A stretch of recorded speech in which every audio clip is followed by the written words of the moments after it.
field office. We have a few speakers today, and just to remind you, this is an active investigation, so we will only take limited questions at the end. Thank you.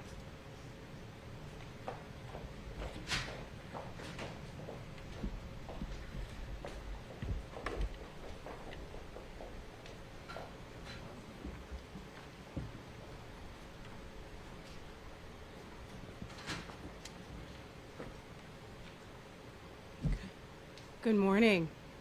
Thank you for joining us here today. My name is Stephanie Shark. I'm an Assistant Special Agent in charge in FBI Portland. I am joined today by Assistant United States Attorney Nathan Levarchik, Klamath Falls Police Captain Rob Reynolds, and John Casalino, Assistant Attorney General for the Oregon Department of Justice. Although law enforcement daily combats violence and tragedy, some cases alarm even the most seasoned investigators, particularly when shocking details are revealed and we see that there may be multiple unknown victims. The case we are here to announce today, uncovered in Klamath Falls, Oregon, is that kind of case. And while the alleged perpetrator is already in federal custody, the disturbing evidence uncovered to date points to an individual's ongoing and escalating pattern of violence targeting women in multiple states throughout the country. When police responded to a 911 call in Klamath Falls, Oregon on July 15th, they discovered a makeshift cinder block cell with a metal door and a singular light bulb above for light in a residential garage, and a woman who bravely escaped her terrifying circumstances. Sadly, we believe there are more victims, as well as persons out there who might have vital information relevant to our ongoing investigation. We are seeking the public's assistance to help us spread the word about this case in the hopes of reaching all of those people. Let me tell you more about our subject. 29-year-old Nagasi Zuberi is also known by several aliases. One is Sakima, another is Justin Haichi, and another Justin Kawasi. He is currently in federal custody for alleged interstate kidnapping after a Seattle woman escaped his home in Klamath Falls, more than 450 miles away from where she initially met him. Thereafter, she alleges she was kidnapped, shackled, sexually assaulted, and locked in this makeshift cell. According to the complaint, the woman fought for her life, beating the doors and the walls of this cell with bloodied hands. Through her perseverance, she broke free and waved down a passing motorist, asking for their help to call 911. The victim's focus, actions, and her will to survive triggered a law enforcement response that may have actually saved many other women from a similar nightmare. Through quick and decisive law enforcement action across many local, state, and federal agencies, we were able to get Zuberi into custody in Reno, Nevada the following day. Klamath Falls Police Captain Rob Reynolds will now speak more about what happened that weekend in July, how the victim escaped, and the impact to his community.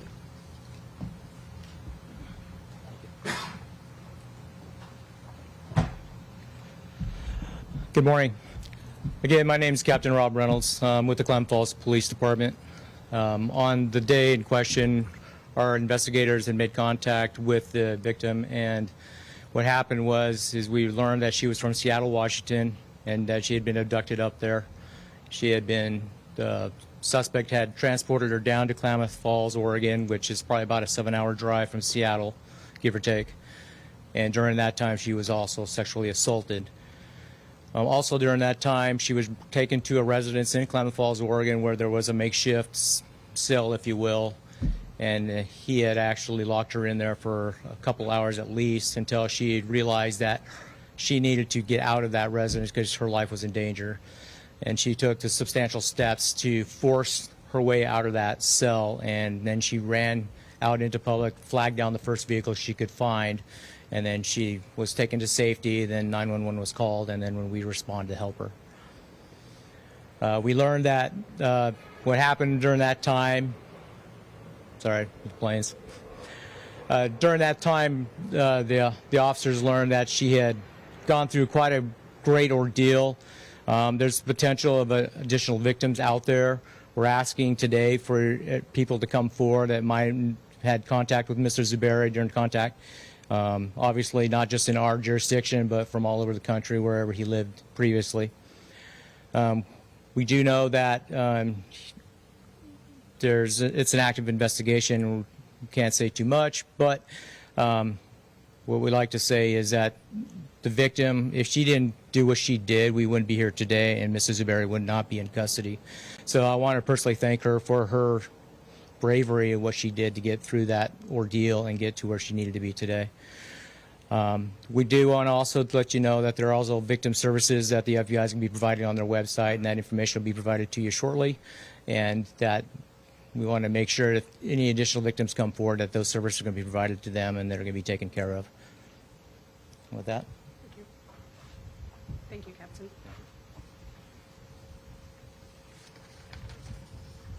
The FBI and our partners, to include Oregon State Police, acted quickly and were able to safely track down Mr. Zuberi within hours of his efforts to evade law enforcement. Our partners at the Reno Police Department, Nevada State Police, and Las Vegas FBI safely captured him after a 45-minute standoff in a public parking lot at a major shopping center in Nevada with no injuries to themselves or others. Assistant United States Attorney Nate Levarchuk will now discuss any prosecutorial actions in this case. Good morning. My name is Nate Levarchuk from the U.S. Attorney's Office. I'm an assistant U.S. attorney here in Oregon, and I'm the branch chief who supervises our Eugene and Medford offices.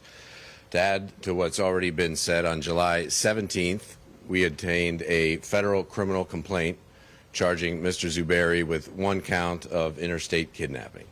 That charge carries with it a maximum sentence of up to life in federal prison.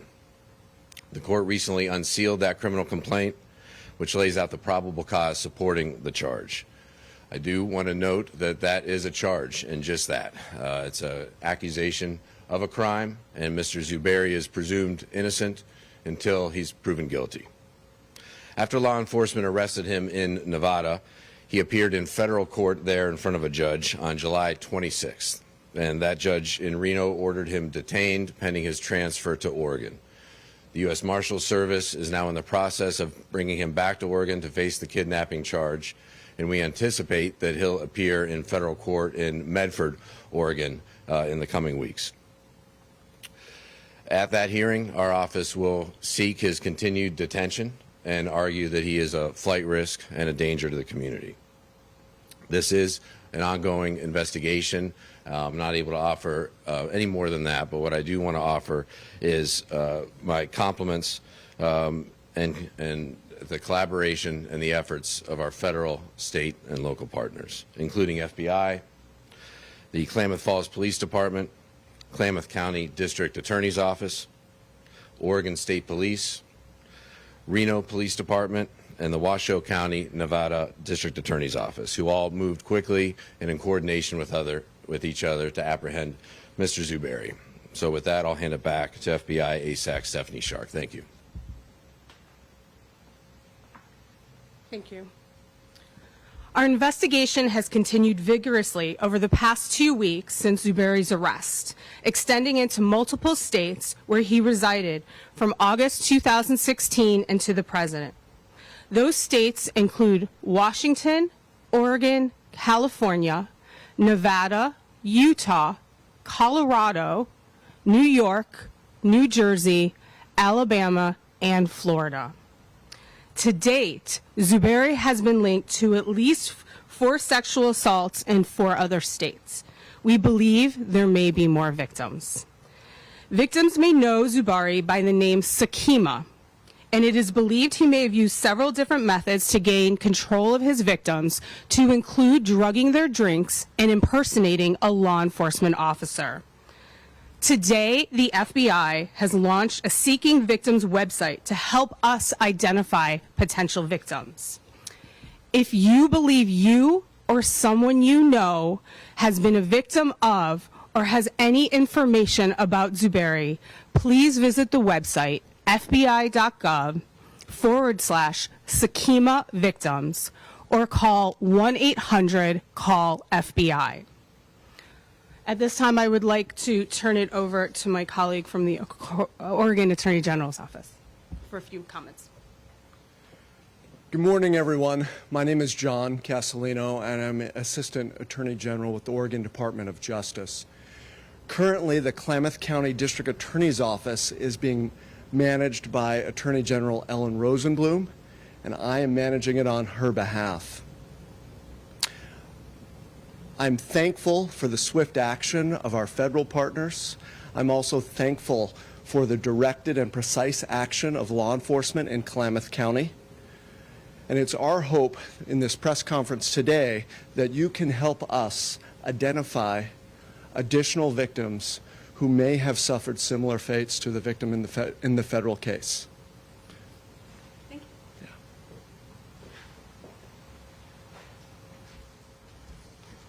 Finally, I want to thank the brave women who fought for their lives to get us where we are here today. Now it is our turn to take their burden and fight for them, any other victims out there, and seek justice. Thank you. At this time, we will take just a few questions.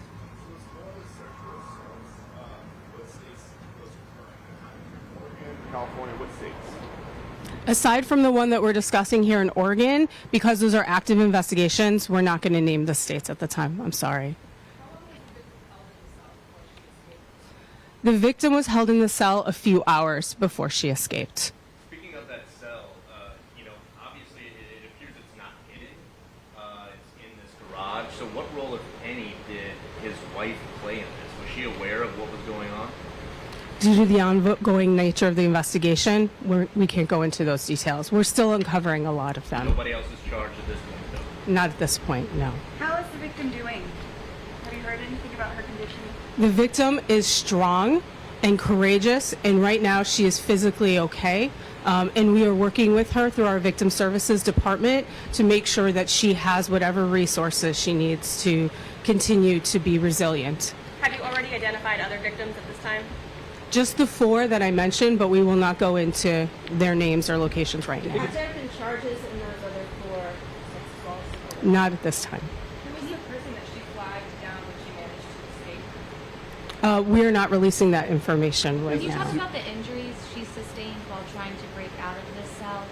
Sure. For that, I'm going to defer to my colleague from the Klamath Falls Police Department. So the victim, when she was trying to escape the cell itself, she had repeatedly punched it with her own hands, and she had several lacerations along her knuckles from doing so. That I don't know. How was she able to get out of it? Was it locked? It was locked. Again, because of her ability and her survival mindset, this was a screen door. She punched it several times to break the welds, ripped the screen down, and she crawled through a small space to get out of that place because she knew something bad was going to happen to her.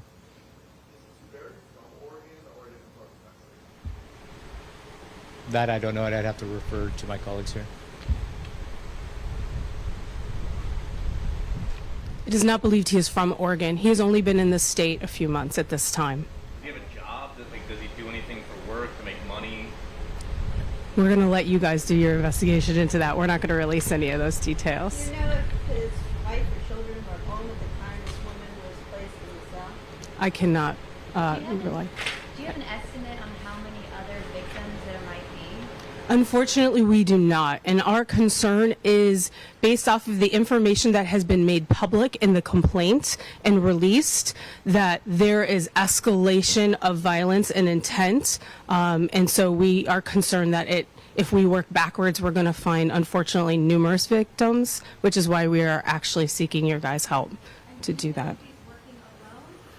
We do not know. This is one of those cases where, again, a lot of times we'll get a case and we'll think it is what is on its face. And the more we look into this case, the more we can become concerned as law enforcement that there may be more that we're missing. And so that's why right now we are still at the infancy stages of the investigation.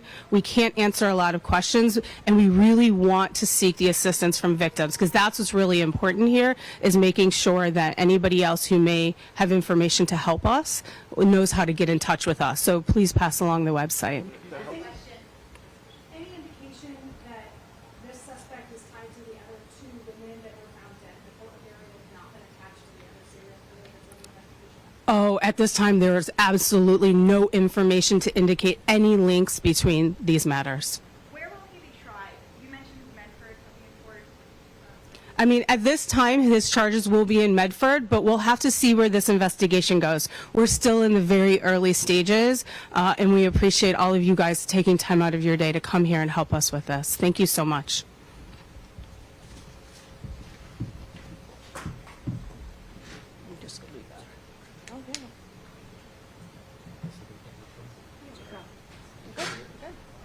Thank you. All right, hello everyone. This is Fox 12 Now. Again, we are watching this live, the FBI press conference. It appears that they are over. As they're zooming in right there, we're going to give you a little bit of a recap on the information that we just found out from this press conference on what we know. Thank you so much for being with us today. And we will, if you want to email us questions or talk to Kevin and I on the side after, then we will be happy to help you with whatever we can at this time, given that this is still an active and ongoing investigation. Thank you so much. There we go. There's so they are finished with that for right now. So again, active and ongoing investigation. So they did release some information though about what has happened so far. We'll go ahead and go over to here. So the arrest was of a man in Klamath Falls. He goes by the name Nagasi Zuberi. We've got his picture right there. This is released by the FBI, but he also goes by several other names. Some aliases: Sakima, Justin Hike, and Justin Kawasi. So what he is accused of doing is kidnapping a woman from Seattle. This was on July 15th. This is all according to what the FBI just released. On July 15th, this woman was picked up in Seattle or thereabouts, driven from there, handcuffed, I believe with leg clamps is what they said, and taken to home in Klamath Falls, where she was put into a single cell. She has said that she was sexually assaulted during that ride and during this encounter. She was in this cell. At some point, she was able to get out, and we do have pictures of the cell itself. And so again, this is from the FBI, where she was allegedly held, single door cell, one light. And taking a look at this, so this is Klamath Falls, where this was happening. And again, yeah, pretty stark conditions right there as we take a look at what the FBI's released. So the woman was able to escape from this cell, get out, and then was able to flag down a passerby. According to the FBI, made it to safety and then called 911 from there. The suspect, Nagasa Zuberi, was not arrested in Oregon. At some point made his way to Reno, where he was apprehended there. And we're still waiting information on that as far as we know, but he is in custody in Reno. They did say that they're awaiting an extradition process to get him, to extradite him to Oregon. They believe he's going to be appearing in Medford at some point in court, but they just said in the coming weeks. So we don't have any information on when that's going to happen, but the suspect is in custody. So that's very important. What they also, again, reiterated many times is that this is an active investigation. So they believe that there could be more victims. So here's some of the facts about this, about Zuberi, Sakima, one of the aliases, that he could go by. They said that over the last several months, he has been in states such as California, Washington, Oregon, Colorado, Utah, Florida, New York, New Jersey, Alabama, and Nevada. And what the FBI said is that they fear there could be victims in any one of those states or multiple states. They did not say the names of any other victims, but they believe that there could be, and that's why they're seeking information for anyone who may have anything related to this case. So again, I'm going to show his picture there. There's a couple different pictures of him. The name Nagasi Zuberi, aka Sakima, Justin Hike, and Justin Kawasi. If you have information about anything concerning this case, this is what they are looking for. So I'm going to put this up here. They did launch a website, fbi.gov/Sakima victims, or they said to call 1-800-CALL-FBI. So both of those are options if you have any information related to this person or potential victims in this case, they want to hear from you. And that's really what they're looking for right now. So active investigation and figuring out what else could this person have possibly done. That's what they're looking for. So that's a lot of the information that we have right now. And again, this press conference just got over here with the FBI here in the Portland office. You had the special agent in charge, Stephanie Shark was on there. You had the Klamath Falls police chief there, and a few other people that were involved in this as well, as Assistant U.S. Attorney Nathan Lichvarsik and John Casalino, who's the Senior Assistant Attorney General for Oregon Department of Justice. So those were the people that were speaking at this conference. Right now, that's the information we have, but this is active. A lot is coming out very quick. And so what we're going to be doing here is keeping you up to date with the information as we find out about it. As we get more information, we will certainly be updating you. And definitely, at our noon news broadcast, we'll have a lot more coverage of this. We're going to assess what we know so far, what we found out. We have some interviews on the way, so we're going to be determining that. And then for this is Fox 12 Now. I'm Greg Nibbler. This is our live streaming desk here at Fox 12, our digital desk. So when our newscasts aren't going on, this is the place to go find breaking news, information, a lot of things that we cover. But today, this is what we're covering. So we'll be back at 1 p.m. for this broadcast. And we will get you more information at that point. Again, our news television broadcast, our noon news television broadcast will have certainly a lot of information with that as well. And we'll let you know the more we find out. So this all unfolded here this morning with this FBI press conference. And again, I want to reiterate too, this is what they kept saying, active investigation. This person is in custody. This person is not out there right now. They're in custody in Reno. This is where they were arrested. We don't know a lot about the nature of that arrest, but this is the person they're looking for. So as you can see right there, that's the information that we have. We're going to go ahead and wrap this up for right now. But our noon news broadcast, we'll have more information. We'll be back here at 1 p.m. Thanks for watching. I'm Greg Nibbler. This is Fox 12 Now.